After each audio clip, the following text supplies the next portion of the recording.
Pengacara asal Solo, Jawa Tengah sekaligus penggugat ijazah palsu Presiden ke-7 RI Joko Widodo, yakni Muhammad Taufik, mengaku tidak masalah jika digugat balik oleh ex-wali kota Solo tersebut.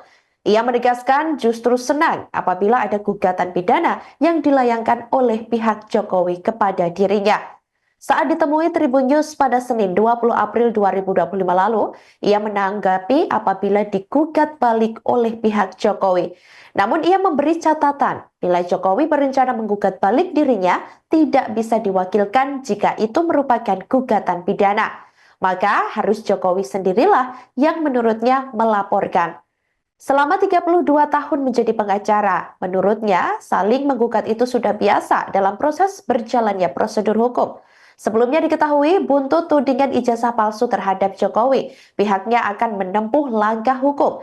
Hal itu sebelumnya disampaikan oleh kuasa hukum Jokowi, Yakub Hasibuan.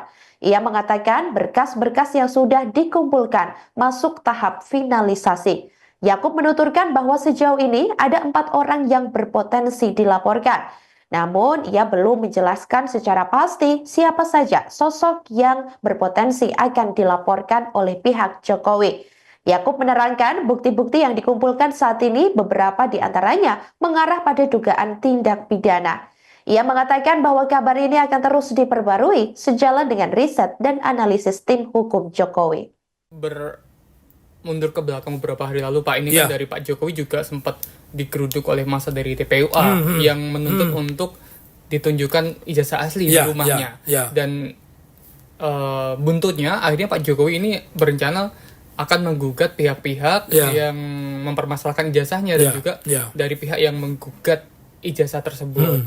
Mungkin salah satunya juga termasuk Pak Taufik. Ini responnya Pak Taufik seperti apa? Ya, menurut saya tidak masalah. Cuman yang harus dipahami oleh Pak Jokowi dan tim hukumnya, kalau itu gugatan pidana itu tidak bisa diwakilkan, harus Pak Jokowi sendiri itu. Dan saya suka kalau dia digugat pidana oleh Pak Jokowi. Kalau gugat perdata kan memang pekerjaan saya sebagai pengacara. Saya kan jadi advokat sudah 32 tahun gitu. Jadi itu tidak masalah. Sama juga ketika kita menggugat. Nah, terus yang harus khalayak ketahui, Tribuners ketahui, tipu UGM ini bukan bagian langsung atau tidak langsung dari TPUA. Jadi kita tidak mungkin menempuh cara-cara mendatangi Pak Jokowi. Ya cukup informasi mereka nanti kita pakai begitu. Oke, berarti perlu digarisbawahi memang dari meskipun tujuannya sama ingin mengklarifikasi terkait kebenaran ijazah, ini dari tipu UGM dan juga TPUA ini berbeda ya Pak ya? Beda tokohnya, beda orangnya, beda targetnya begitu. Tapi substansinya sama. Kita ingin seorang pemimpin, seorang negarawan, apapun jabatannya, wali kota, bupati, gubernur, presiden, dia harus jujur. Download Tribun X sekarang, menghadirkan lokal menjadi Indonesia.